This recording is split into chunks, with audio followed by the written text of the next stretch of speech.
Welcome, dear listeners. I'm Jonathan Carlin. And I'm Benjamin Carlin. And we invite you to join us through the Griffin door, your one-way ticket to the enchanting world of Harry Potter. So grab your wands and dust off your broomsticks and join us as we unlock the riddles inside Goblet of Fire, Chapter 13, Mad-Eye Moody. You'll notice, Jay, right away in the chapter art, no leather strap. No leather strap. In fact, I went as far as to say 11 out of 10, how he's supposed to look. And then I put little like shiny thing arts around it, and I colored in his eye. Hey, yeah, that's really beautiful and lovely. I like it. I like what you've done with the place. There you go. Also using purple highlighter this week. I did. You know what? Because I brought a highlighter from home. Because I was like, maybe while I'm at the coffee shop this morning, I will mark up this book whilst I read my coffee. But then I didn't do that. While you read your coffee. While I read my coffee. Yeah. While I drink my coffee and enjoy my breakfast bun, which was amazing. That sounds by the way. Yeah, I know. Yeah. I was like, it's I'm getting the breakfast bun twice this week, which is a little indulgent, but also one, it was my birthday on Tuesday, and today it was straight up thunderstorming outside, and I was like, it's a 2 breakfast bun kind of week. It's a 2 breakfast bun kind of week. I love it. I love where your head's at. Yeah, but instead of reading the chapter Mad-Eye Moody, I just made notes on a script about Mad-Eye Moody. So I still had a Moody kind of thing, but then I was like, you know what? I brought this highlighter from home. I may as well use it. But actually, I didn't like it because it's not as thick, so all the lines are a little bit thinner, and I'm just getting real nitpicky about it. That's okay. I mean, everybody needs to have their important highlighter. I'm actually using pink highlighter right now myself. Wow. So, there's that. But back to Moody and the artwork here. One of the things that I never really caught before is just the kind of like flowing locks. Dude, he's got that Moody's got going on. Got some good hair, man. Do you think that he's maybe buying into like whatever Gilderoy was using? He's like, oh, you think so? Like he's going to the same stand. The same stand. I mean, he mentions that one Lucius Malfoy is an old friend in this book, in this chapter. So maybe he's just using like Luscious by Lucius. Luscious by Lucius. Yeah. Right. His failed startup trying to take down Sleek Easy's hair potion. Exactly. From the Potter household. Yeah. Exactly. Why do you think Lucius Malfoy has such good hair? That's it. Exactly. He's also using Sleek Easy's because his own product doesn't work. Yeah. No, I love the thought that Barty Crouch Jr. is like, okay, I'm gonna be Moody. Okay, I'm gonna deal with the leg. I'm gonna deal with the eye, the missing half my nose. Kind of got to be a little grumbly, a little bit grumpy all the time, but darned it all, I will have clean hair. I draw the line at the hair. That's where I have to have that back. And if anyone asks, if anyone thinks it's out of character, I'll just say I'm trying to look professional for my job at this school. That's it. Yeah. So so I wrote flowing locks. And what is his routine? What is his routine? We'll never know. Well, if you'd want, if you do want these particular pages, then just as a reminder, anyone who signed up on Patreon as an annual member will get a page from each of our books on the annual. That we have marked up and highlighted. And this is a good one because it's a unique highlighter color you can compare with other people who have pages. I haven't used this one before that I'm aware of. That's going to be like one of those things like 100 years from now where people, like what's that like TV show where they go into like barns and find stuff? Oh yeah, like American Pickers. American Pickers. Yeah. They're like whoever's hosting that at that point in time is going to be like, now this podcast, it had listeners.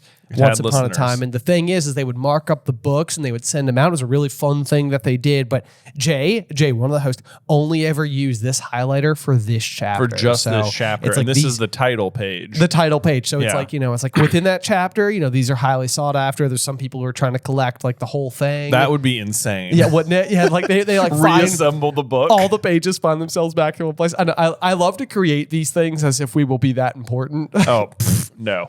I don't think so. Yeah, that would be great. Yeah. That said, though, Ben, we did learn that Spotify has introduced the idea of like how YouTube does the play buttons for subscriber counts, but they're doing it for a number of streams. So if you get to 50 million streams of like your show, you get like a Spotify bronze button or whatever. True. So now I'm like, in addition to trying to get our silver play button for Through the Griffin Door on YouTube, now we got to be trying to get our bronze play button from Spotify. That's right. For a number of streams. So yeah, tell your friends and your dogs and your neighbors. Yeah. Go and listen. Because occasionally we do actually discuss the story, which I'm transitioning into now. Look at that. Boom. There we go. Transition. Boom. Yeah, we're going to get there. Actually, so what I was going to say though, and as we continue further about chapter 13, Mad-Eye Moody and the chapter art and everything, is that it's sort of an interesting chapter to be titled Mad-Eye Moody. It is, because he doesn't actually teach. We don't go to Defense Against the Dark Arts in this class. Not really. Like, we only really run into him in like a common area. Like, Harry doesn't even have like an important one-on-one conversation with him. He really doesn't. And if we're being really, really honest, the title is especially misleading because we don't actually run into Mad-Eye Moody at all. Yeah, so it's titled Mad-Eye Moody, and Mad-Eye Moody is not in this chapter at all. Yeah. And of course, what we mean there is that it's Barty Crouch Jr. as Mad-Eye Moody. So like, I feel like this is the book using the chapter title against you. I think you're right. Yeah. So I'm trying to go back towards the end of the chapter to see like the parting of the ways. I feel like is possibly one of the chapters that it could be, which has the symbol of the dark mark on it. Look, we finally get that over chapter 36. I feel like this one could be titled Mad-Eye Moody. Because that, I think, is the one where you actually see the real Moody. The real Moody. Oh, so that would be such a good one for that chapter too. I guess, what should you call this one then? Like Blast-Ended Skrewts or something? Yeah, I think Blast-Ended Skrewts would be fine. Give us a depiction of what they look like. Show us what they look like. Right. Because there's no canon description, or there's canon descriptions. There's no canon imagery in the books. Right. Yeah. Right. Yes, exactly. Yep. So I think that one would totally make sense. Or if you want to use the most commonly used words in this chapter, you could go with bubotuber. That's not, well, there's that, but then there's also the word that Lavender uses to describe the Skrewts. Honestly, it's one of those moments where I'm like, Jim Dale, I need you to get past this particular onomatopoeia, because it's hard to hear as you're listening along. I know, especially the way he does Professor Sprout's voice. Yes, it is very like. It sounds like what a bubotuber pus would sound like if it spoke. Right. Yeah. They were like, okay, start when you're developing this character's voice. Start with this word. Go. Bubotuber pus. It's gonna come up. Yeah. Finnegan. Oh man. Anyway, so we open on just the very next day. So September 2nd here, and it is the first day of class. It's always eventful for Harry. It seems like whatever happens in the first day tends to dictate a lot of how the year goes. A lot of the time. But so the storm has blown over, which is good, and they're looking through their schedule. They've got herbology with the Hufflepuffs and care of magical creatures with the Slytherins.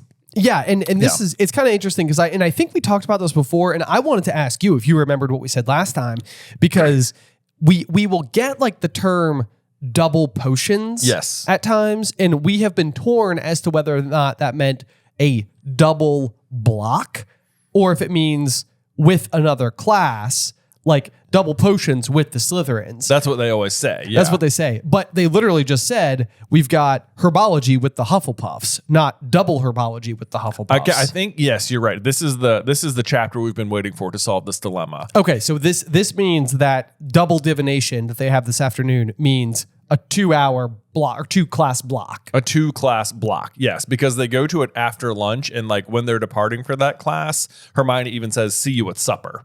Okay. So yeah, that's true. Yeah, so it would mean that this could potentially be as long as like 2 45 minutes, 2 hour and a half minute, whatever, however long a class is. Yeah. So they have got so double means a twice as long class.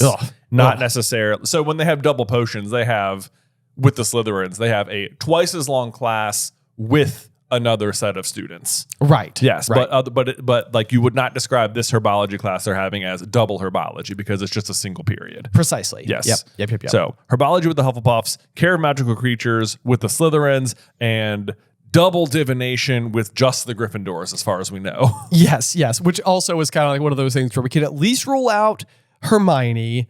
We know that Ron, Neville, Seamus, Dean, Parvati and Lavender. So 6 of them. But then Hermione goes to arithmancy, and by all accounts, all of the other Gryffindors are like, maybe the 2 other Gryffindor girls who never get mentioned could be in arithmancy with her. Right. But is it just the 3 of them in that class, or are they mix, or is arithmancy like mixed with the Ravenclaws or something. These are rather competitive class sizes. They are. Like as a parent who is as like starting to like actually consider like what are the class sizes they're going to be with. Yeah. It's like, hey, that's pretty good. Yeah. You know? Yet again, no matter what, maybe Hermione has class with the Ravenclaws, but Harry will never have class with the Ravenclaws. Which is shocking. Shocking. Absolutely shocking. But you know what I do think is funny about the fact that they have care of magical creatures with the Slytherins is that it means that for some reason, Draco, Crabbe, and Goyle, and at least a couple other Slytherins, continue to take care of magical creatures. Yeah. Out of what I can only assume is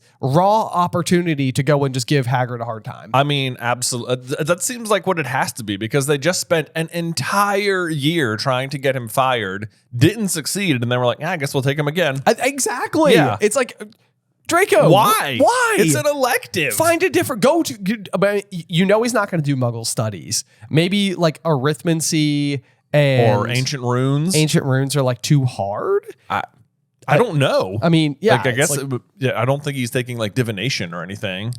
Right? Yeah, right. Yeah. I guess Gryffindors only just take it by themselves. So I guess he could be. Right. Yeah. What other electives is Draco taking? He must be taking some. I mean, Harry takes 2. You have to take at least 2. You have to take 2. So what's his other one? Yeah. And you can know it's not Muggle studies. You can know it's not Muggle studies, but I guess we can't rule out divination, ancient runes, or arithmancy. Yes. Correct. Yeah. Okay. All right. But care of magical creatures and something else. So anyway, but he just keeps showing up. Keep showing up. We know that, at least Draco, Crabbe, Goyle, Pansy Parkinson, and Theodore Knott are in the Slytherin. Look at you block. go. Yes. Pulling Knott out of nowhere. Pulling Knott out of there. He's here. He's here in this class. Theo, right? Honestly, I think kind of a lad, a good guy. You think so?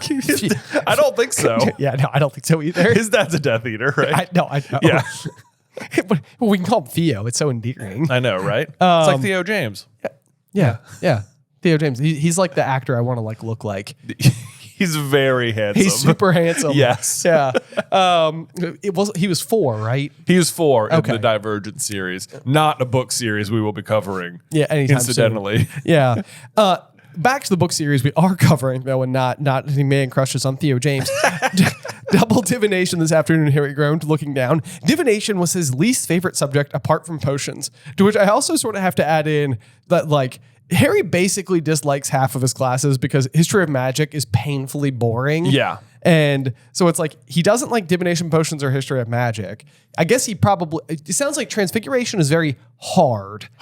Charms actually seems like it might just be like a kind of enjoyable class. Right. In herbology. Herbology, when you're not squeezing bubotubers.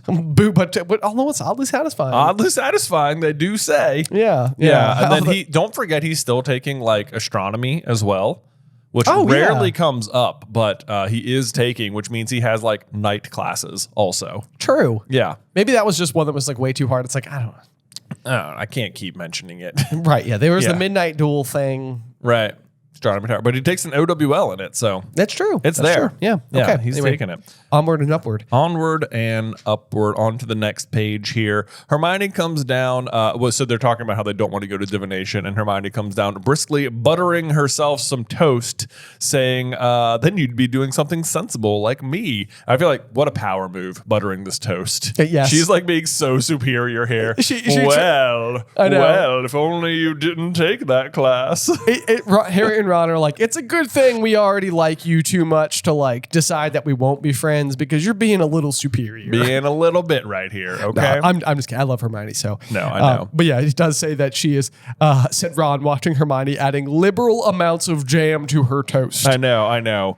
Continues the move. It's like the equivalent of like eating an apple. It's just like a very like villainous thing to do. It's right. like exactly. Yeah. Exactly. Yeah. So let's see. But although Ron points out that he notices that Hermione is in fact eating again, and she says, "Well, I've decided there's better ways of making a stand about elf rights." And Ron's like, "Yeah, and you were hungry." Yeah, and you were hungry. Yeah.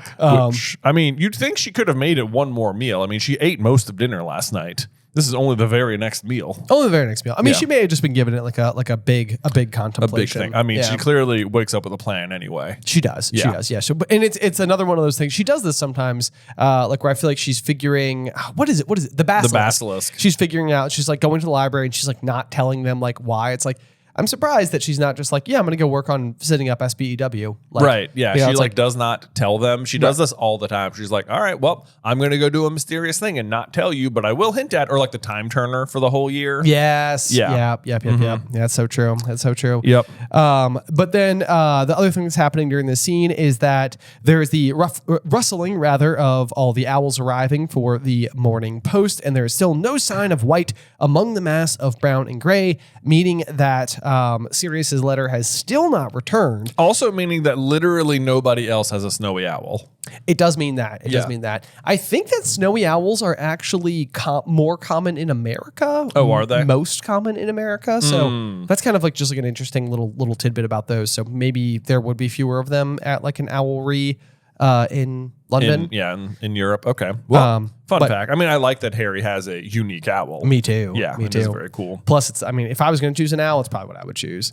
Yeah. Although, if you've never looked up an eagle owl, which is what Draco Malfoy has, it's pretty cool. It's pretty cool looking. This is a weird presentation here. Draco's going to have himself an interesting chapter because we get reminded that Neville is being, gets a large parcel delivered to his nap. Neville almost always forgot to pack something, which like we don't know what's in the parcel. Like the assumption is that it's something he forgot, but then it goes on to also say like Draco Malfoy's eagle owl landed on his shoulder carrying what looked like his usual supply of sweets and cakes from home. And it's like, we don't know Neville didn't get sweets and cakes from home. Exactly. And also, this is the way it's phrased makes it sound like, oh, and Draco got his usual cakes and sweets from his parents. And I'm like, it's like, seems like actually kind of just like a nice gesture from his parents here. I totally agree. It's being presented like as a negative thing. And I'm like, that's good for you, Narcissa. I remember when we were kids and we went to, or you were going to like a Boy Scout camp and like mom sent you with like a Tupperware container of like her homemade cookies. Yeah. Oh. To like, do you remember that? No, I don't. No. Oh man. Well, by my recollection, everybody loved them. Oh, okay. And it was just like a really like nice treat. Yeah. For when you guys were going to be like out living in the forest and whatnot. Yeah. But yeah, so you're right though. It does seem like we're trying to paint like big. We're painting with like broad strokes about the characters and what might they represent. The other question that I had though is how long has it been at this point? Like, because we're 13 chapters in, although I'm not sure that more than a couple of weeks have passed. Yeah, because it opens like what 2 weeks in after Harry's birthday, I think. Yes, so we're halfway through the summer. Yeah, it's halfway through August when we start, I think. Right, which means that it's only 2 weeks left until break. So yeah, I think the whole book has only been like 2 weeks long. Right. So we're basically getting like 1 day of Harry's life per chapter, just about. Yeah, just about. So far. Which is that was the main thing for me though, because I was like, it feels like it's starting to be like a little bit too long for this letter to have not returned. Yeah. Like I don't know how far an owl can fly in 1 day, or just how far across the globe Sirius might be. But like I'm starting to think that like Hedwig could do it. Yeah. And she's a pretty great owl. Great owl. Yeah. But so he is worrying that Sirius hasn't gotten his letter yet or hasn't gotten the response yet. This will come up later as well in this chapter. Right. I think this concern. But otherwise, they leave from breakfast to go down to Greenhouse 3, where Professor Sprout showing them the ugliest plants Harry had ever seen. So he's off to like his first morning back at Hogwarts after arriving in the rain is going to be a pretty bad one. That's the thing is that like I so often feel like when Harry's not at Hogwarts, he's just like, oh, I miss my home. And then he gets there and it's like, he's like, oh man, school's the worst. School's kind of full of pus-filled things. Yeah, geez. Yeah. Yeah. But yeah, no, I totally agree with you. But yeah, it says that each was squirming slightly and had a large number of shiny swellings upon it, which appeared to be full of liquid. Bubotuber, Professor Sprout told them briskly. They need squeezing. You'll collect the pus. Gross. The what? Said Seamus Finnegan, sounding revolted. Yeah. Pus, Finnegan. Pus. I know. When he says the what, I said correct response, Seamus. Yes. Yeah. And then pus, Finnegan, pus. I was like, please stop saying it. I have a pus counter on my page. Yeah. And I just now realized that I actually overlooked a pus. So I think we have as many as 6 uses of the word pus in one paragraph. Wow. Yeah. In one paragraph. That's probably not even as much on the whole page. but or the whole chapter because it comes up again in Carry Magical Creatures. True. So yeah, you're right. It might be the most common word in this. I'm sure everyone listening is like, you guys could go ahead and stop saying it too. Yeah. Y'all take a leaf out of that book you're reading and stop doing it. Yeah. Good point. Good point. It's extremely valuable, which I think is kind of interesting given what we find out the use for it is. But what you have to do is basically like squeeze these swellings and this strong smelling petrol-like liquid comes out, of which they collect several pints. It's interesting that it's so petrol being like the word for gasoline in like Europe, right? Yeah, I think so. Yeah. Yeah. What's your thought there? I'm just surprising. Like, why does it smell like gasoline? Like, could you use it as such? I don't know. That's a very good question. It's like, can you use gasoline to get rid of acne? Like, probably not. Well, yeah, probably don't put acne on your face or not gasoline on your face. Yeah. I would say in general that would be. You're gonna want to not do that. We're not medical doctors or anything, but I think that's a safe bet. I did write that down as a little piece of trivia though. Like, what does bubotuber pus smell like? Will you remember that? I'll remember pages that. From now? Yeah, petrol. Petrol pus. Yeah. There we go. Now I got it. Now you got it. You've given it like a mnemonic device. Given it the story. Yeah. We're best friends. Let's see here. Because basically it's an excellent remedy for the most stubborn forms of acne, bubotuber pus, which I really do feel like she is going to extraordinary lengths here to continue to say bubotuber pus. She really is. There's no doubt about it. And what's interesting here is that a lot of times whenever we get to like the herbology lesson, the early one, it kind of like sets up a plant that will become useful later in the book. Yes. Which like for like the mandrakes in year 2, it's like, well, it just so happens that mandrakes are exactly the thing we need to depetrify people. Yes. And then this time though, that's not really the case. Like bubotuber pus isn't going to come up again.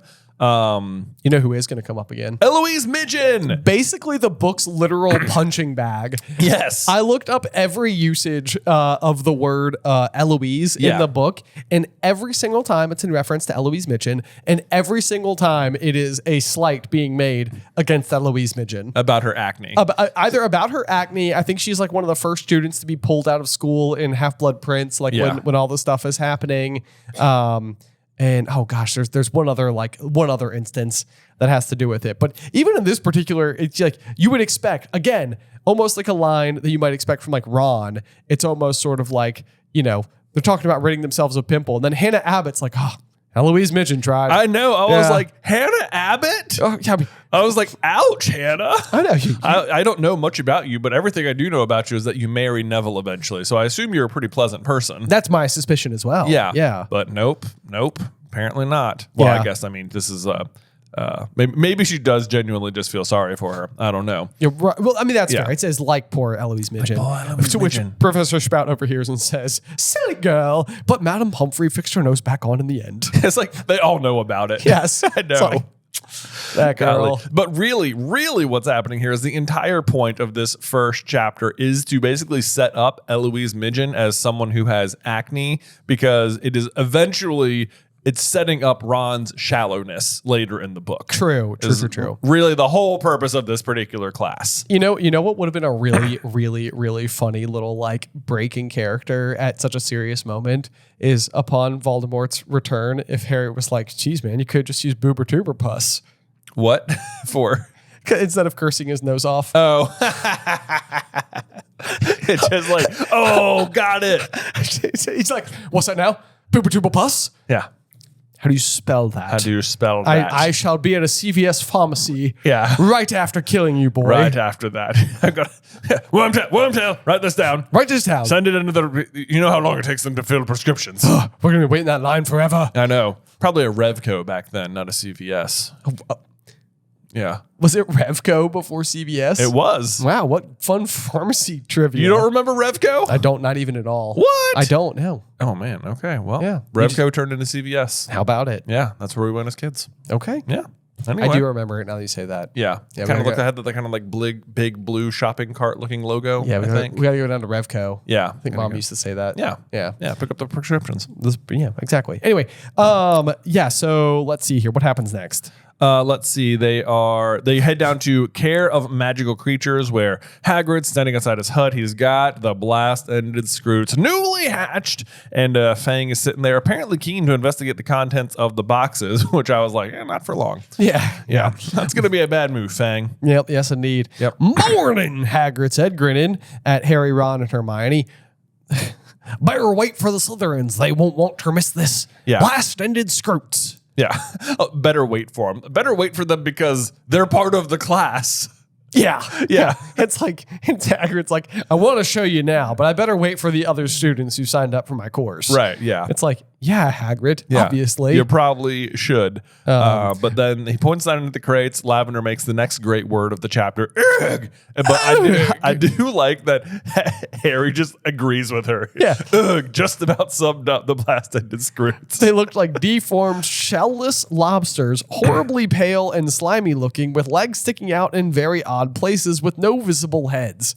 I mean, they basically sound like oversized maggots with like that somebody tried to turn into like a weird snowman by shoving sticks into them. Yeah, that's kind of exactly what they sound like. And they smell like rotting fish. Ugh. So they've gone from gasoline to fish. It's a really smelly morning they're having. It really is. I mean, I think at some point in time, Seamus is gonna make the point that's just basically like first puss and now this. Yeah. Yeah. See, says puss again. Yeah, he does say puss again. Yeah. I think we're up to 7. Yeah, there we go. Yeah. And then so Hagrid's like, this is great because they're like basically a new species. I just invented them by breeding is it a manticore or a chimera? I think it's a manticore. A manticore with fire crabs? Pretty sure. That sounds right. Yeah, fire crabs. Fire crabs, which are actually Turtles? bejeweled turtles? Yeah, it's like, what? What? Okay. Yeah. Nothing about that makes sense. Nothing about that makes sense, nor does the fact that Hagrid has access to the manticore. And not only that, but the breeding of species like this is straight up illegal. Straight up illegal. And what's more, Draco will not do anything to try and point this out. I mean, yes, good point. Yeah, he just spent all of last year making a huge fuss over literally nothing. This is a genuine problem. It is, and he does make a couple of good points. He's just sort of like, and why would we want to raise them? Yes, I mean, what do they do? What is the point of them? Which, to be 1,000% fair to a student in a class designed to teach about creatures, this is a fair question. I mean, it is absolutely a fair question. It's like, yeah, like what? Okay, like they're gross, but like, what are we? Certainly, they must be useful in some way, right? Do they cure seasickness? Right. Yeah. Do they get rid of acne? Right. And Hagrid seems to not know. He's just like, that's the next lesson, Malfoy. You're just feeding them today. That's the next lesson. Well, it's interesting too because, like, to Hagrid, they're just interesting in and of themselves. Yes. Whereas to Draco, it's like there needs to be a point to something. Right. But like, I kind of agree with Draco here. It's like there probably should be a reason you're learning about them. There should be. I mean, Hagrid does say, so refresh me, because I feel like this is one of those things that I know in my head that I hold as knowledge, but the way Hagrid says, I've never had them before, it sounds a little bit like he got them, not made them. I think that is how he kind of phrases it, but I do think canonically he has bred them. Okay. Yeah. Okay. In fact, even if you're standing in line at Universal for like Hagrid's motorbike or whatever, like the story you're walking through is Hagrid breeding these things. Okay. That is totally reasonable to me. And it could be the type of information that maybe comes out in Rita Skeeter's article. I think it does come out in Rita Skeeter's article that he bred them, and that's where like you learned the combination of creatures that made them. Okay. Yes. Yeah. Yes. Although when it says manticore, it's worth noting as well. Excuse me. That was the longest yawn. That was the longest yawn. That like I think typically a manticore is like a half lion, like scorpion tail sort of thing. Yes. Yeah. But in Harry Potter, there's actually 2 different classifications of manticores. Is it not the case that what Newt and his brother encounter are manticores? Exactly. And they're kind of scorpion-y? They are kind of scorpion and crabby. So it's like those manticores are clearly the kind that are being used for the skrewts, not the big lion head one. Exactly. And this is the one that Newt and Theseus kind of do like the hilarious like crab crab walk thing. It's like the one mildly redeeming characteristic of Secrets of Dumbledore. Yeah, that is a very good scene. He's like, scuttle, I am scuttling, or whatever. Yes, yeah, it's like classic brothers. I know. Like, to Newt, there's nothing Theseus could do that would mean he was doing it correct. Right, Even though he's absolutely doing it. Yes. Yeah. Yep. Oh man, that's let's see. So they start trying to feed them. Nothing nice either. They're just getting all handfuls of ant eggs, frog livers, and bit-o grass snake. A bit of grass snake, which that's another one where I'm like, does that mean that there's just a bin full of grass snakes? I was assuming that is a bin full of chopped up grass snakes. But I was saying bit-o grass snake, like bit-o honey, Like a bit of honey. Like a bit-o honey. Do you remember that candy? I sure do. Yeah, you love them, if I recall. I quite did. Yeah. Okay, so maybe bit of grass snake. Yeah. Bit of grass snake. Individually packaged. Chopped up like Mike and Ike's grass snake. Yeah, sure. But of course, Harry's like, doesn't seem like it matters at all because they don't seem to have mouths, but they must have mouths somewhere because they do end up growing quite a bit. They absolutely sure do, yeah. And sure enough, not before too long, even at this size, though, it says, "Ouch!" yelled Dean Thomas after about 10 minutes. "It got me." To which I was like, Hagrid, you in first day lessons do not go well together. I know, man. Like just like the other thing is, these are like this is like a brand new species, and their OWLs are next year. So like there's such a curriculum for this, Yes, I know. And it's like I love Hagrid, but there is a little bit of it that's like you might need to stick to the beats. It's like a little bit. I mean, that's what they pretty much tell him all the time too. Yeah. I mean, it's kind of even what Hermione's going to be like. She's like, I actually kind of agree with Malfoy on this one. That was a pretty terrible creature we just encountered. We should stomp them out. We should stomp them out. Hermione, who's standing up who's like spending her time between this class and her other classes, developing like elf rights, is like, this species though has got to go. No, thank you. Yeah, I'm simultaneously campaigning for elf rights and skrewt extinction. Yes. Yeah. What a morning she's having. She is having quite the day. Yeah, that can happen when they blast off, said Hagrid. That was me doing Lavender Brown's noise again. It sounded pretty good. Thanks. Yeah. What's that pointy thing on it? Some of them have got stings. Yeah, they got stings. And then he just like females, and it says the females got sort of sucker things on their bellies. I think that might be to suck blood. And it's like, oh, good. Like, I said, joy. Do you hear yourself, I know. man? Can you hear yourself? And then, Malfoy just continues to chime in fairly accurately. Who wouldn't want pets that can burn, sting, and bite all at once?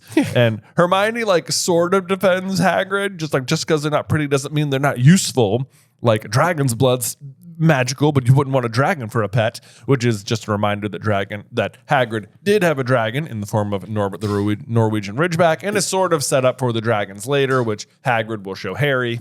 Yes, indeed. Yeah. Good little reminder, I think, as well, because I think even when they encounter the dragons for the first time, Hagrid will ask Charlie, like, how's Norbert doing? And he's like, Norbert? You mean Norbert? Yeah. So it's almost like needed to bring this up as a reminder that happened, because there's no way Hagrid could encounter Charlie without talking about it. Yes. Yep, absolutely. So just little bit of setup there. Yep. At least their skrewts are small, said Ron. And Hermione's like, well, they are now. I expect they'll be 6 feet long, which is not a terrible estimate, but it's actually on the small side. Yeah. I did jump forward to the one that Harry will encounter in the maze, and it is over 10 feet. 10 feet? 10 feet. These things get huge. Absolutely huge. Absolutely massive. And then she goes on to say, like, Ron like chides her. He says, well, it won't matter if they turn out to cure seasickness or something. Well, that's where your joke was from. Yeah. You got it now. Yeah. And then Hermione's like, perfect. Even she admits that she doesn't think anything of the sort, which is kind of funny because it's like, well, they don't know yet. Like,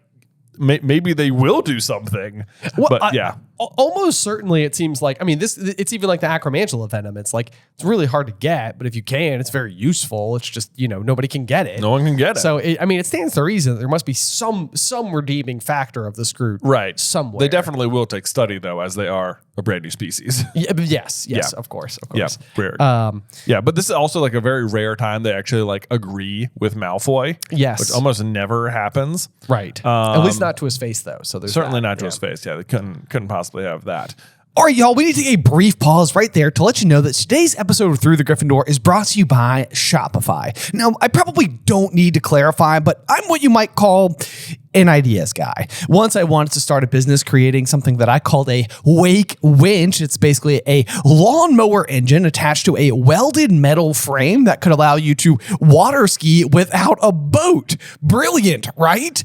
Yeah, other people didn't think so either. But the point is, ideas have never been my personal shortcoming. Execution, on the other hand, is a bit trickier, which is why I'm unfailingly grateful for Shopify. Shopify makes it so easy to take your actually good idea from your brain and put it in front of potential customers the world over. And fortunately for me, I have people like Jay in my life who help me filter out the more, let's call them niche ideas for the ones that might actually work, like our coffee company, for example. And because of the coffee company, we rely on Shopify to run our business each and every day. And honestly, I have zero complaints. So upgrade your business to get the same checkout that we use here with Shopify. And you can sign up for a $1 per month trial period at shopify.com/Griffin. That's all lowercase. Again, go to shopify.com/Griffin to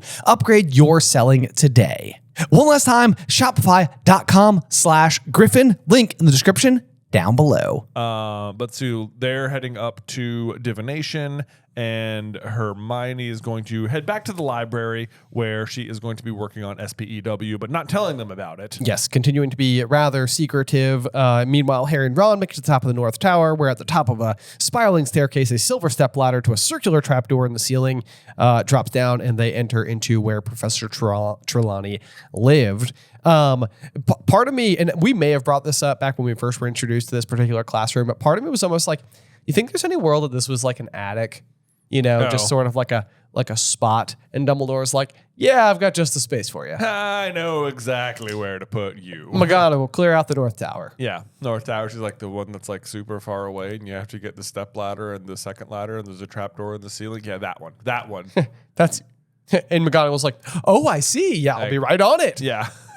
Although actually I could maybe see McGonagall suggesting it, like Dumbledore being like, and this is Professor Trelawney, Deputy Headmistress, any idea where we could set up her classroom? And she's like, I know exactly where to put you.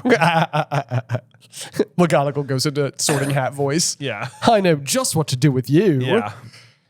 To the attic. To the attic. Yeah. Gryffindor. No, the attic. Yes. But then, as ever, Charlene comes in and starts making terrible predictions about Harry, saying that my inner eye sees past your brave face to the troubled soul within. I regret to say that your worries are not baseless. I see difficult times ahead for you, alas, most difficult. I fear the thing you dread will indeed come to pass, and perhaps sooner than you think. So, this is, of course, vagaries at best, and yet true. That's it. Yeah, I was like, you are preoccupied, my dear. True. True. I regret to say that your worries are not baseless. Also true. Yes. I fear the thing that you dread will indeed come to pass.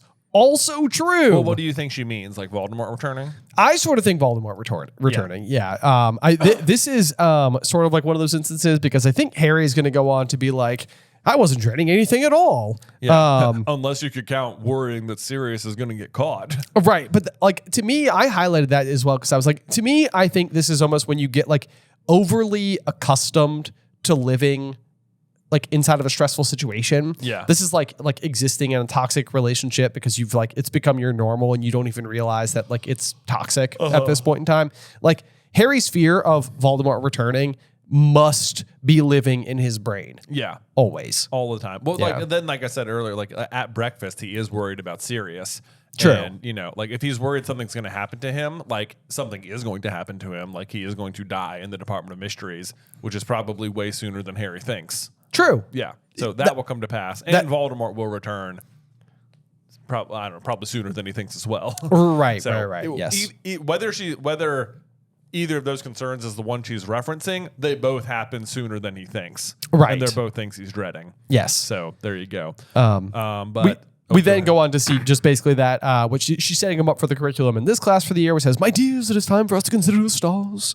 Basically the movements of the planets, the mysterious portents that they reveal only to those who understand the steps of the celestial dance.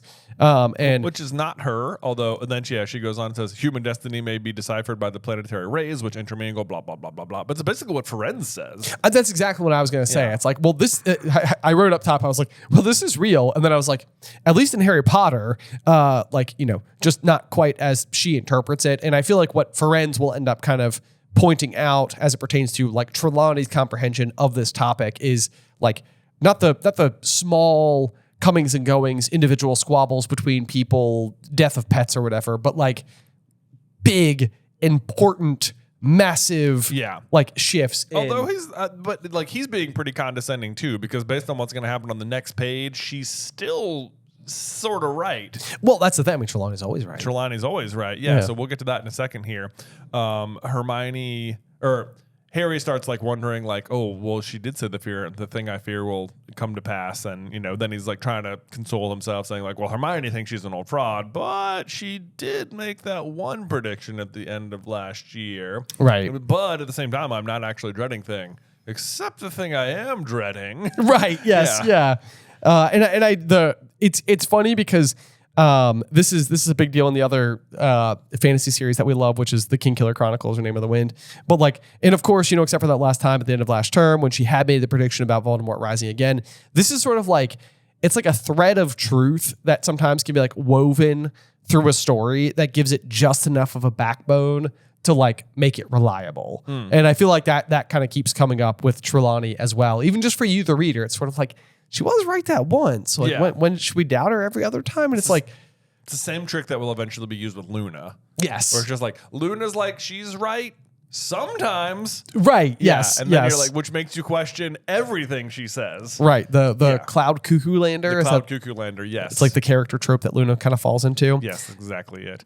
But then we go on to the next chapter where Harry's sort of like zoning out, but tunes back in, and she's describing, she's saying, I was saying that Saturn was surely in a position of power in the heavens at the moment of your birth. Your dark hair, your mean stature, tragic losses so young in life. I think I am right in saying, my dear, that you were born in midwinter. And Harry, of course, just scoffs her off, saying, no, I was born in July. However.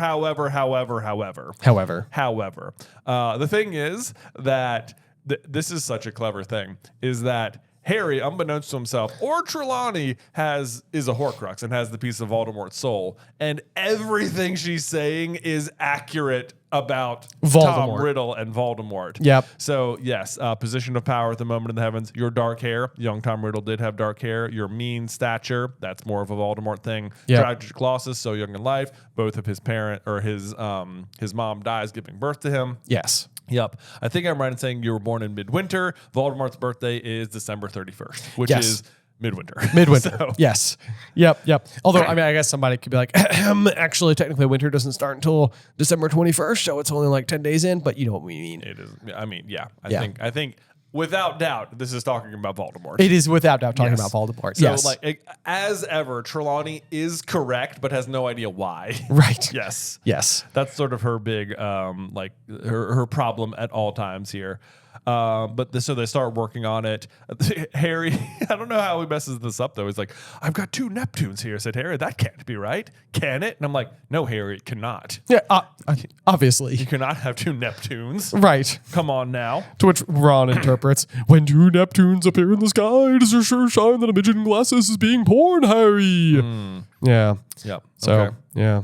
Yeah, part of me is like, I wonder if there's anything to that. Like, is there a thing like if there was the same planet twice or something? Because that'd be like time travel or something.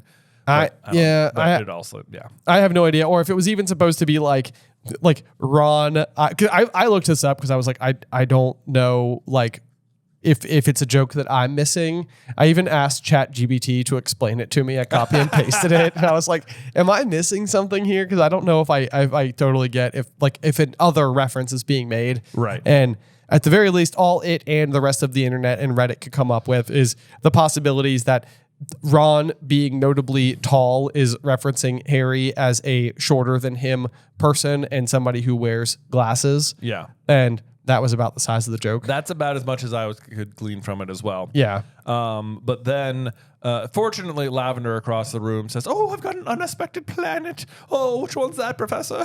And this is one of the best lines of the whole chapter. Trelawney comes over and says, "Oh, it is Uranus, my dear." And Ron says, "Can I have a look at Uranus too, Lavender?"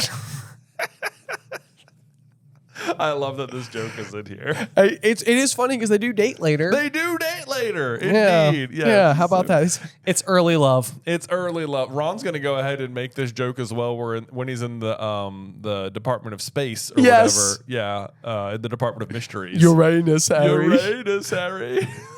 It continues to be funny, and I love it. It's never not. It's never not. I do love the fact though that Trelawney that she does overhear this particular joke, and it kind of snaps her into a slightly different mood all of a sudden, which makes you believe that there must be a more serious version of Trelawney that lives like just below the surface. It makes you feel like she is putting on an act. It kind of does make you feel like she's putting on an act. A detailed analysis of the way the planetary movements in the coming month will affect you with reference to your personal chart, she snapped, sounding much more like Professor McGonagall than her usual airy-fairy self. Airy-fairy. Yeah. It's like that's kind of interesting because McGonagall notably hates her. Yes. You know, so it's like it would be weird if like somehow deep beneath the surface they were more similar than we realize. Yeah. Yeah. But so then they meet back up with Hermione, who kind of continues to be superior, says, "Lots of homework.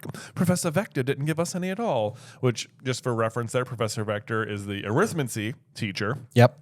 Great name for the arithmancy teacher. Arithmancy is basically like wizard math. Okay. Vector is a geometric term for a line moving in a single direction with, what is it in Despicable Me?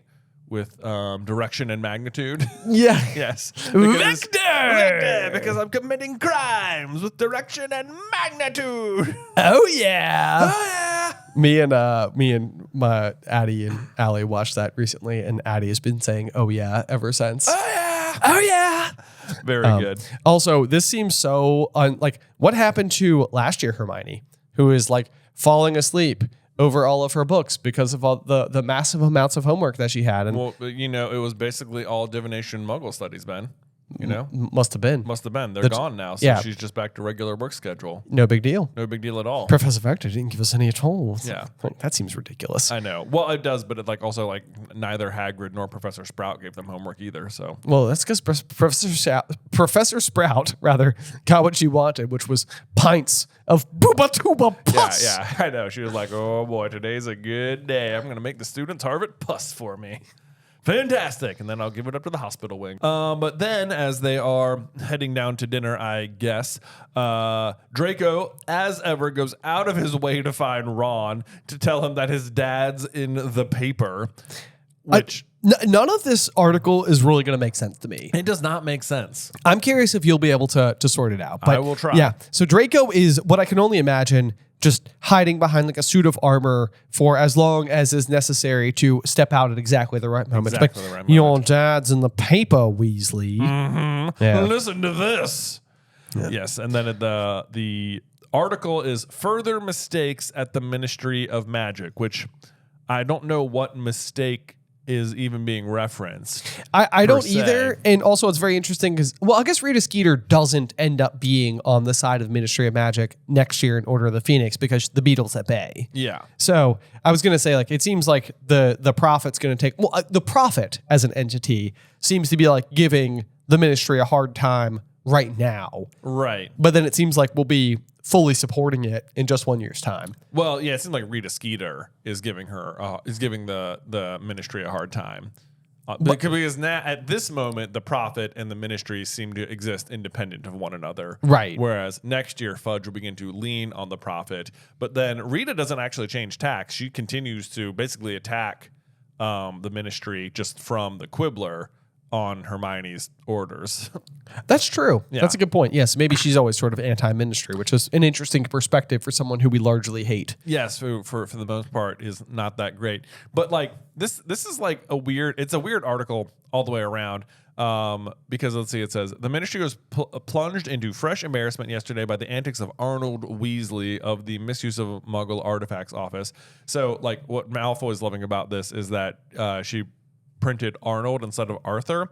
But like to him, he's saying like, oh, they didn't even get his name right. And I'm like, that says more about Rita as a reporter than Ron's dad. Like her inaccuracy over the subject of her like article's name. That's like you should get fired over that, you know? Like that's a huge mistake for a reporter. Exactly. Yeah. Exactly. Especially when it's like the primary person, like the subject of the story. Right. It's like Rita Skeeter messed up here, not Arthur. Exactly. Yeah. But that's not how Malfoy spins it at all. But then apparently what he did, she reminds everyone that he was charged with possession of a flying car, which that feels like classic Rita Skeeter. that does Kind of going back to like Dumbledore wasn't so great because after all, when he was a kid, he said a couple of mean things. And it's like, yeah, there's a lot of life lived between the time he was 18 and the time that he was like 111 or whatever. Yeah. Anyway, sorry. Yeah. But then, so what she's saying he did was involved in a tussle with several Muggle lawkeepers, policemen, over a number of highly aggressive dustbins. So this is in reference to the whole Mad-Eye Moody incident the day before. Right. Yep. Yeah. But like Mr. Weasley appears to have rushed to the aid of Mad-Eye Moody, the aged ex-Auror, who retired from the Ministry when no longer able to tell the difference between a handshake and an attempted murder.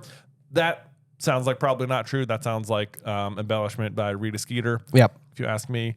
But it says, unsurprisingly, Mr. Weasley found upon arrival at Mr. Moody's heavily guarded house that Mr. Moody had once again raised a false alarm. But like, okay, whether or not he raised the false alarm, the dustbins did cause a catastrophe and get the attention of Muggles. Yeah, exactly. Right? Yeah, right. I mean, at least that's what it sounds like because it says, yeah, and it's also with several Muggle lawkeepers over a number of highly aggressive dustbins.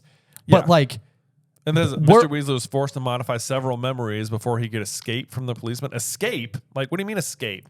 The dustbins attracted their attention. Like, that's why he was there. exactly. Yeah. It's like he's there solving the problem of the dustbins that, as near as we can tell, were highly aggressive. Yes. Near as we can tell because you said it. Because you said it. Like, what it sounds like is Mad-Eye Moody is the one at fault because, at least from your perspective, because he attacked some dustbins that began rocketing around and attracted the attention of the Muggle police force.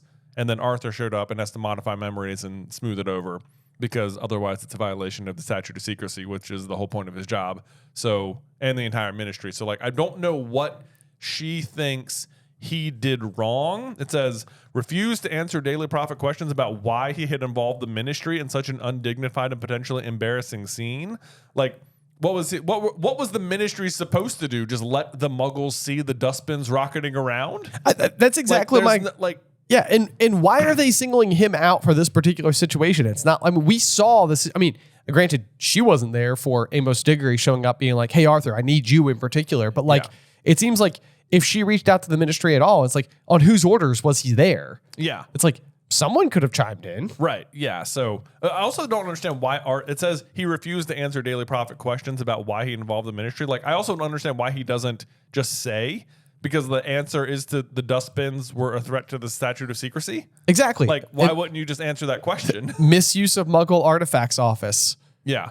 Dustbins. Dustbins being misused magically.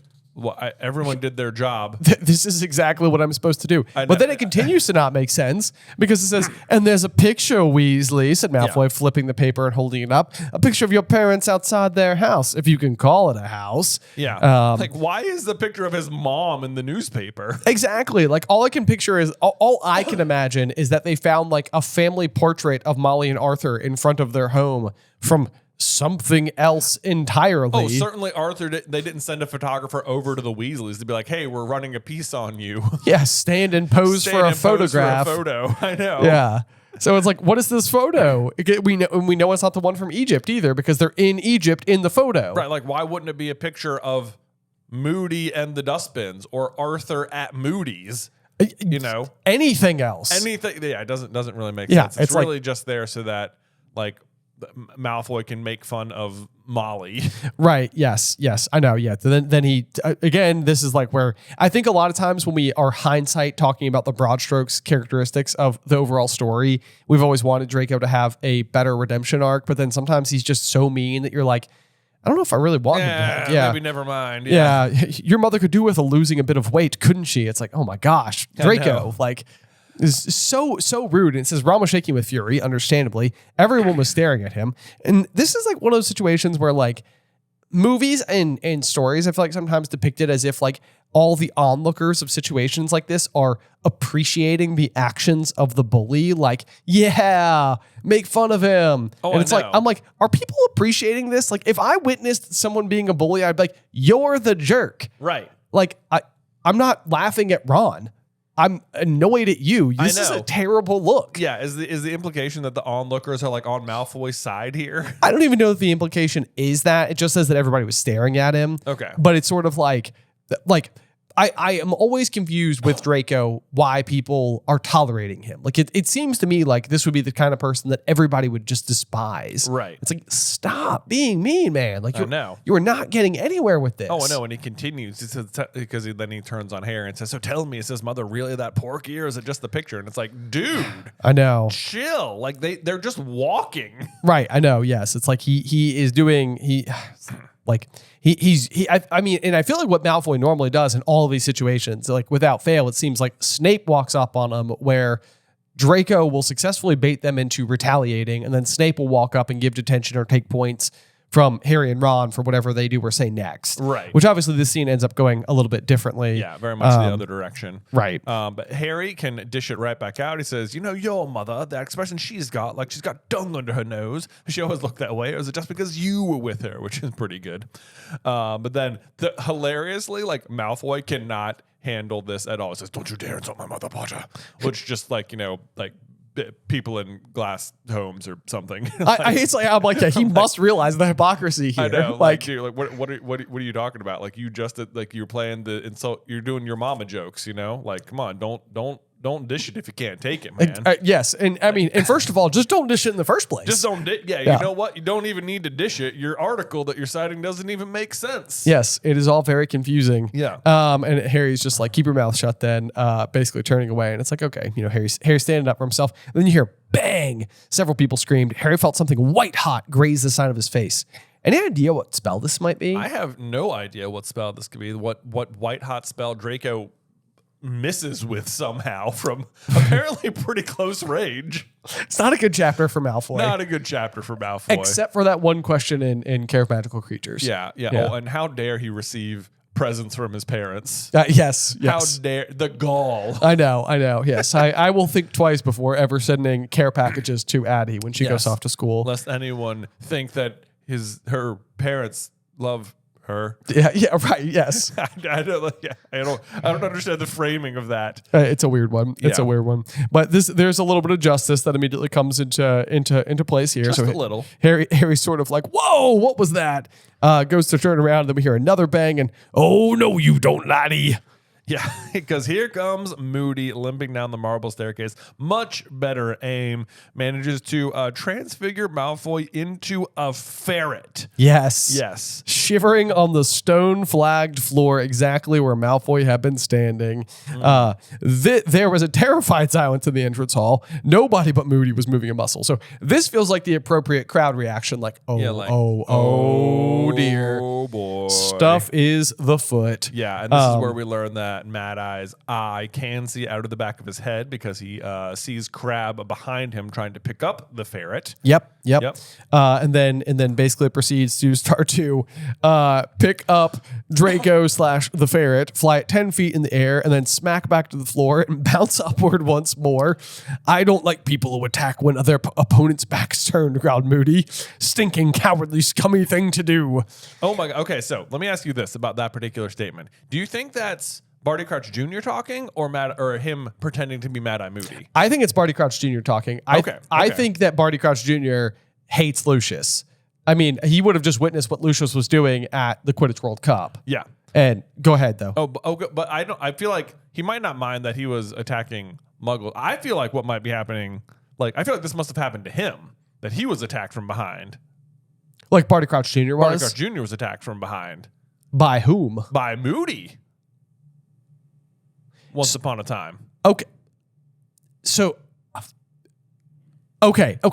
Walk me through it. So, you think that Moody is super frustrated in this? You think Barty Crouch Jr. is super frustrated in this situation because Moody would have shot at Barty Crouch Jr. from behind? I think, okay, so, let me break it down. Yes, okay. I think he's clearly trying to make an impression upon Harry here as per his actual mission. Right. Barty Crouch Jr.'s goal in this scene is to win over Harry, to punish Draco because he also dislikes Lucius, as you say. But I think when he's talking, he's doing a thing where it sounds real because he, the real Barty Crouch Jr., means what he's saying. Yes. Okay, so let me fast forward then. Okay. So we're gonna later when we're in the pensive in Dumbledore's office and we're going through the different trials. Yep. All 3 trials that we go to, which are Karkaroff's, Bagman's, and Barty Crouch Jr.'s, along with Bellatrix and the other Lestranges. Yep.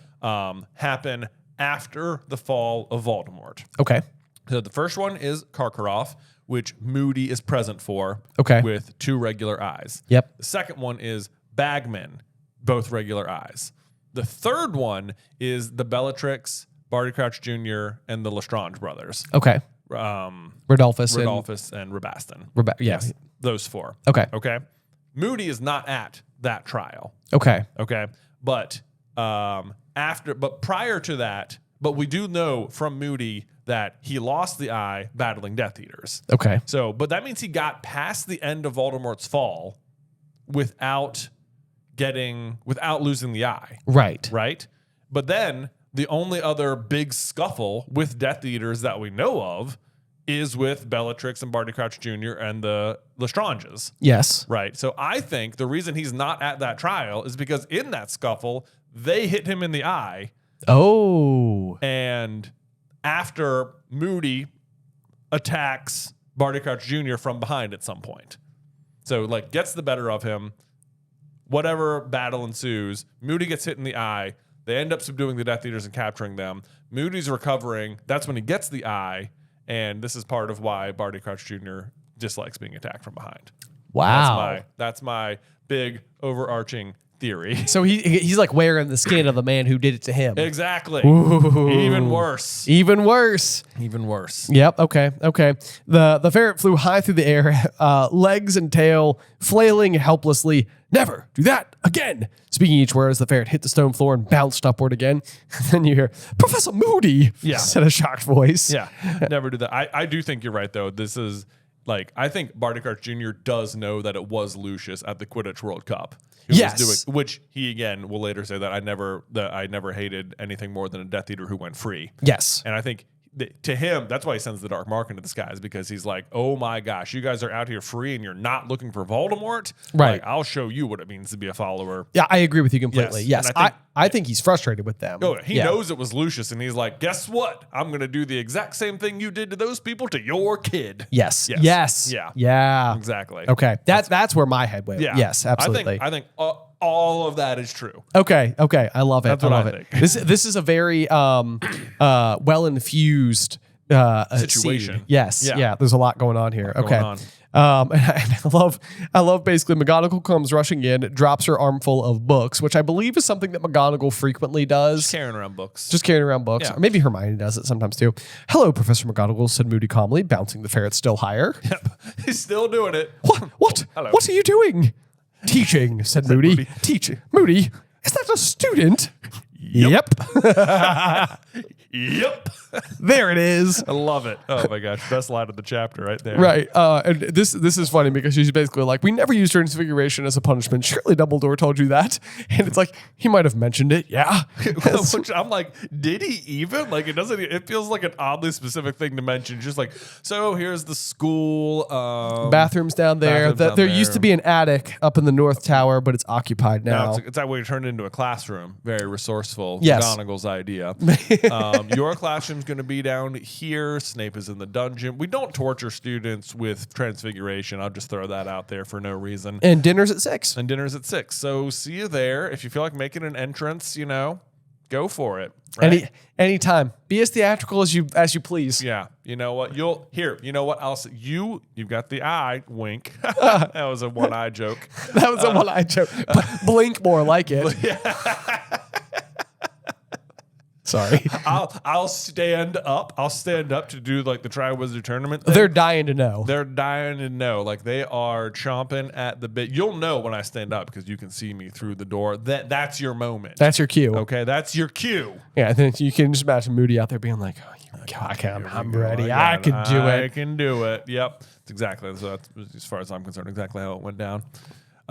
Let's see. So, but yeah, like such a might have mentioned it. Yeah, did he? I don't know. We give detentions, Moody, or speak to the offender's head of house. Yeah, and then I love that Moody's just like, I'll do that then. All right. It's like all the punishment I've done so far. That doesn't count. That doesn't count because I didn't know. Because I didn't know, and this is't allowed. I didn't know, except I did might have mentioned. Might have forgotten it. Who's to say? might have forgotten it. Yeah. but now I will begin the punishment by going and finding Snape. Yeah. But before that, we do get a line, and this would kind of go back to what we were saying earlier, where Draco is now back in human form again and whispers something that sounded like "my father." Yeah. To which Moody hears and is like, "Well, I know your father of old, boy. You tell him from me that that I'm keeping a close eye on his son." Yeah. Oh man. So, but yeah, I know your father of old. This is another like double meaning line right here because he knows him of old. That makes sense coming from Moody, who would know of Lucius Malfoy as a Death Eater because he was an Auror. But actually, what he means is that he knows Lucius Malfoy of old because they were Death Eaters together. Yes. Yep. And then we learned that Snape is the head of house, and Draco says, "Yes, another old friend," growled Moody. "I've been looking forward to a chat with old Snape." Same thing is true once again. Yep. And this is like the first time you've kind of known that like Snape maybe worked for Voldemort once upon a time. Yeah. But this is the first book we've heard the phrase Death Eaters, and this is the first big hint that Snape was a Death Eater. Right. Yeah. Yep. So Absolutely. there we go. And another old friend suggests that as well. But it's also another nod that Barty Crouch Jr. and Snape were Death Eaters together. Correct. Yep. Correct. Yep. So little details that have more double meaning on a second pass once you know everything that's going on. Yep. Then I love this little scene with Ron where he's like, "Don't talk to me," and Hermione's like, "Why not?" "Because I want to fix that in my memory forever." I know. Draco Malfoy, the amazing bouncing ferret. Indeed. And then I love the next sentence too. Harry and Hermione both laughed, and Hermione began doling out beef casserole onto each of their plates, which I just think is a very funny sentence. Like Ron says this thing, and they're just like, "I say, pass the beef casserole around, why don't you?" Yes, a dollop for you and you and me. Yeah, do you guys remember what just that? Let this beef casserole stand as a monument in our stomachs to the day that Draco Malfoy was turned into a ferret. Does anyone else need some? I've got plenty to go around. Right, yes. Plenty of beef casserole for any who wants. Indeed. It was really good that Professor McGonagall stopped it. "Hermione," said Ron furiously, "you're ruining the best moment of my life." The best moment of my life. There you go. So good. Yep. So good. Yeah. Not winning the chess game, not winning the House Cup. That was it. That was it. Yep. Yeah. From henceforth and for always, when Ron looks in the mirror of Erised, he sees not a potential future, but instead his past. Exactly. When maybe a future where he's doing this to Malfoy. Yes. Oh, ferret. A ferret. He's like, "I've got to learn that one." Got to do that. Eat slugs indeed. So let's see. Then Hermione, of course, scarfs down her own beef casserole and has to head back to the library. And Ron's all like, "But you said you didn't have homework." And she's going to be as unhelpful as ever and says, "It's not schoolwork, but I won't tell you what I am doing. See ya." Yeah. Yep. But no sooner that she's gone than she's taken by Fred Weasley. We're going to use the word cool a whole bunch of times. We sure are. Moody, he said. "How cool is he?" "Beyond cool," said George. "Super cool," said Lee Jordan. Yeah. Super cool, one word. Super cool, one word. Yeah. Super cool. No space. Yeah. Yep. I also love this continues from the last chapter where I just feel like the twins have turned a corner on Ron for a second, where he's just they're just sitting down and they're just hanging out with him, not giving him a constant hard time all the time. Right. Yeah. Yes. They'll eventually return to it. Don't worry. No. Yeah. But for certain. At the moment, they're just yeah, we're all buds. Ron, you want to join the tournament with us? Right. How cool's Moody? Yeah. Yeah. I wonder if they're ever just trying to like look cool in front of Harry. You know, they're sort of like, I mean, Ron's got a pretty cool friend. He's kind of important in this whole thing. Yeah. You know, it's like, I know Ron sat with you on the train, but like we would have sat with you, man. We would have sat with you. We could have been friends. We could have been your friends first. Then we could have all been making fun of Ron together. we have a really cool map that we totally could have given to our brother, but we'll give to his best friend instead. Exactly. Indeed. Yeah, they're definitely trying to impress Harry. For sure. Never had a lesson like it, said Fred. He knows, man. Knows what? Knows what it's like to be out there doing it, said George impressively. That sentence makes it sound like George, like, fancies a career as an orer. It does a little bit. Like, I think that... And I mean, there's no doubt about it that like Fred and George like have their flair for business and there's like something that they're after like with their deep passions. But like, I do think that this demonstrates that probably before the joke shop, like they would still have their priorities aligned such that like, but if they need us, we will be there. And when it comes push to shove, they are there. Yeah. You know, they do. The Battle of the Seven Potters and stuff. And Battle of Hogwarts. And one of them dies. Yeah, that happens. Yeah. It's interesting the way George phrases that though, because it does sound like very ambitious. It's like he's stating it like it is clearly a path to be considered and desired. Yes, absolutely. Yeah. Yep. So basically, it's fun, exciting setup for what class with Moody is going to be like because it does seem like it's a shakeup. In even if it's still going to be educational, it's going to be quite different from what we may have expected out of Lupin. Yes, very different, and we will get to dive into that in the next chapter, the unforgivable curses. Yes, indeed, yes, indeed. But before we close out today's episode, Jay, do you have a review for us? Well, I sure do, Ben. Let me go ahead and pull it up right here on the old phone. This review is from Bet My Guy, and it's a little bit of a what if. Oh, okay. Hey, brother, longtime SCB fan and Patreon subscriber. Loving the podcast. Looking forward to it every Friday. I have a question, though. What if Hagrid didn't take the fall for the Chamber of Secrets? Would Hogwarts close down? How would it affect the rise and fall of Lord Voldemort? Thanks for the great content. Keep up the work. Oh, man. Okay. All right. Let's see here. So the big thing that we have going on is that Tom has basically taken his plan too far to his own demise. Right. That is the cue for the setup for Tom Riddle to frame Hagrid for what happened with the Chamber of Secrets. Because Tom has otherwise been behind all of it. And it's not until he discovers that they may close the school due to the death of Moaning Myrtle that they're kind of like, he basically asked Armando Dippet, like, well, what if we were to find the culprit responsible? Like, would that change things? And I guess Dippet's like, yeah, that would change things. And he's like, cool. If I come back in like an hour, don't find that to be suspicious. Don't find that to be suspicious. It's like, oh, what's the matter? Can you imagine how like Armando Dippet needs to be connected some dots, you know? He might be a bit thick. He's a bit thick. He's just like, oh, Tom, my favorite student. Yeah, I'm afraid we're going to have to close down the school unless someone catches the culprit. Are you concerned about that? What? No. Oh, okay. Hold on. 1 hour later. Yeah. Like, well, look who found the culprit. It was Tom Riddle. That was so unusual. I was literally just saying to him a minute ago. I know. Probably what Armando Dippet sounds like. So then what would happen? So if Hagrid doesn't take the fall, would the school close? If he's not able to frame Hagrid, then does the school close? I mean, if Hagrid doesn't take the fall for... Like if Aragog's not in the school and like Hagrid's not there with like a convenient second monster for him, then I think my guess is more likely that he frames someone else for the basilisk itself.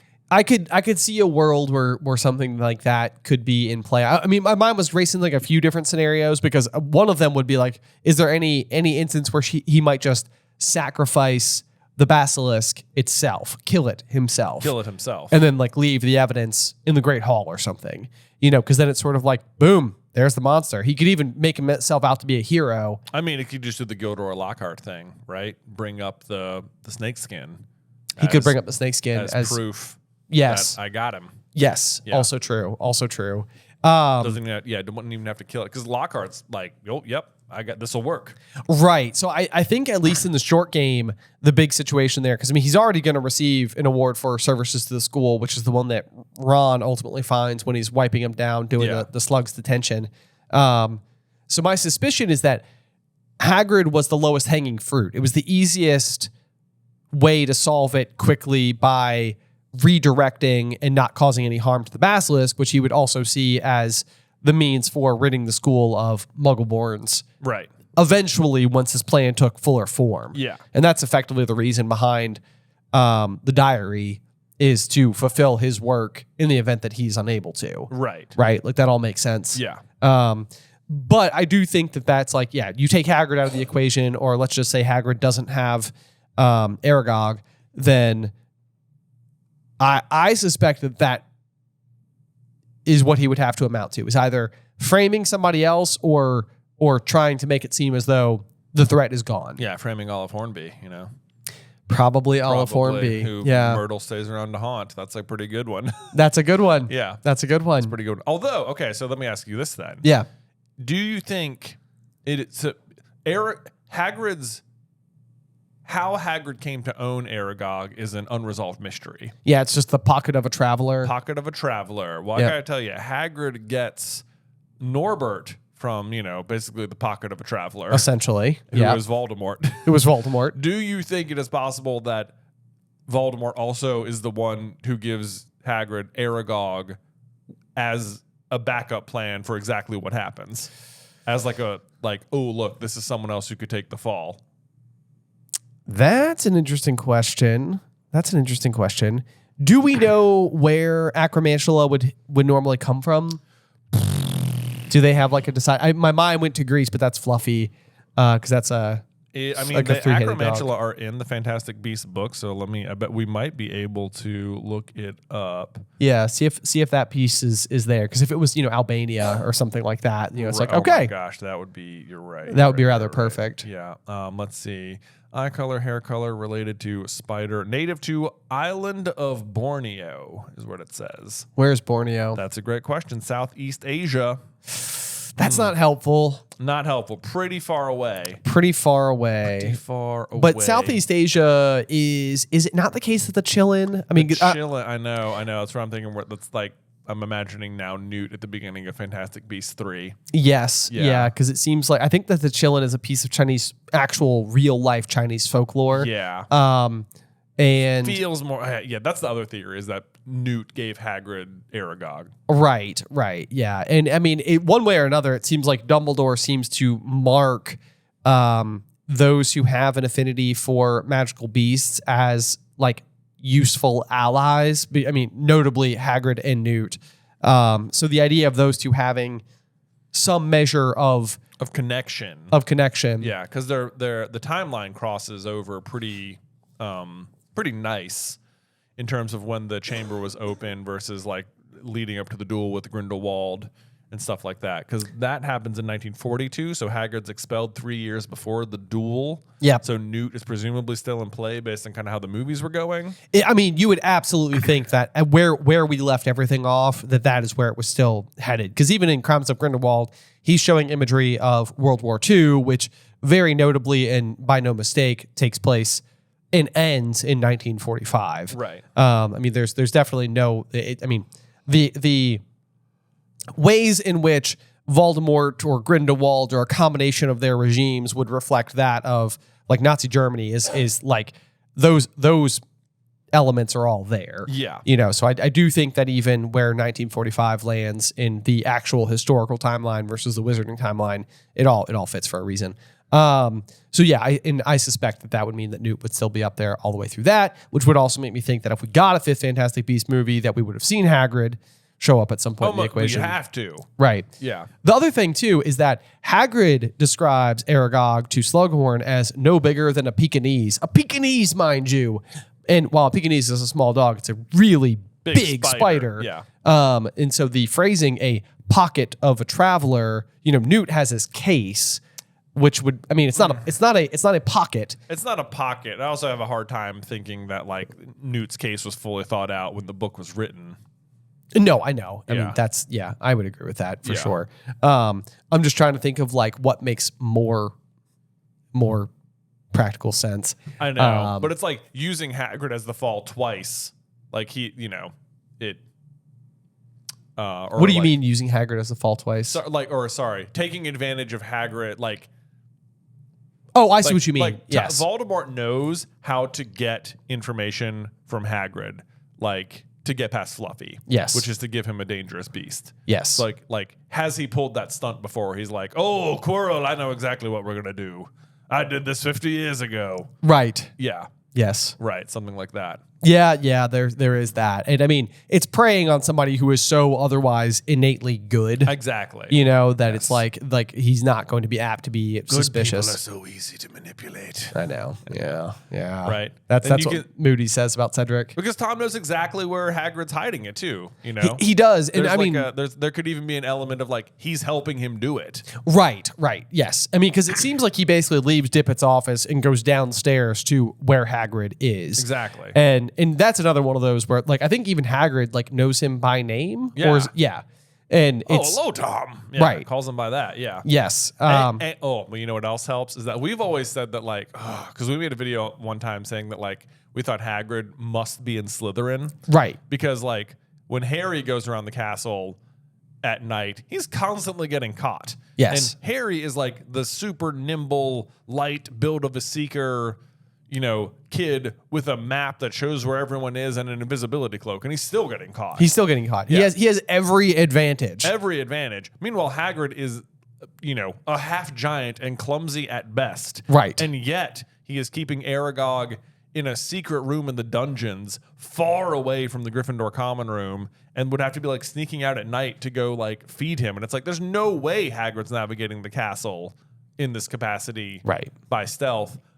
However, if you told me that Tom Riddle was helping him get around the castle, I would believe you. That's true. That is very true. I mean, that to me seems like the type of thing where he's a prefect. He could just escort him. He could. Yeah. Absolutely he could. Yep. No, I could. And then I could see that Hagrid's the perfect mark for Tom Riddle because he's also not great with words. Yeah. I mean, we see that with Buckbeak's trial when he goes and he's like, I had all my notes. You helped me with Hermione. And then I got up there and started tripping over my words. Oh, I know. It's you are perfectly innocent and you still managed to get convicted guilty. Exactly. Yeah. Yes. Yeah. I mean, that's where like it almost takes either occlumency or veritaserum on behalf of somebody. No reason to give veritaserum in this particular case, I suppose. But Dumbledore could easily be like, well, I can see your brain, Hagrid. It's like you're not articulating.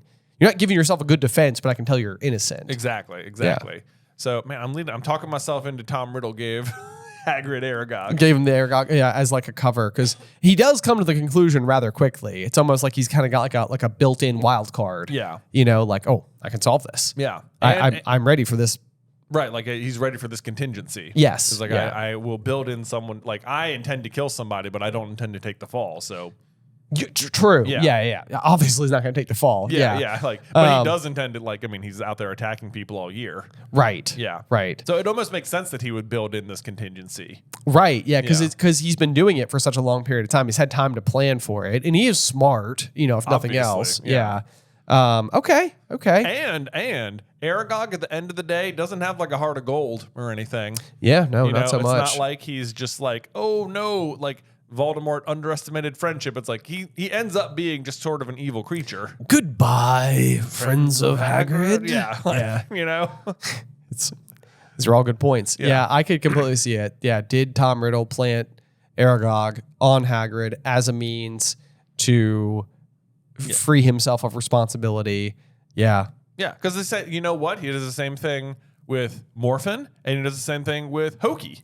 And yeah, you're right. And you know what makes even less sense is that like Newt specifically, like we've said this before, but like, he leaves certain things out of Fantastic Beasts, which I think is because he doesn't want people to go and find them. But otherwise, what Newt is really trying to do is educate people enough so that they don't harm the beasts. Like he doesn't want beasts to have a bad reputation. Yeah. And so it would be wholly reckless. You know what we just said, where they come from.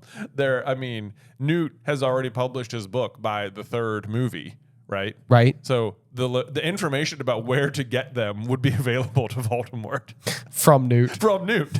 Dang it. All right. Well, I think we've got to the bottom of this one quite soundly. I like it. Yeah. I like it. Okay. That's fun. That's fun.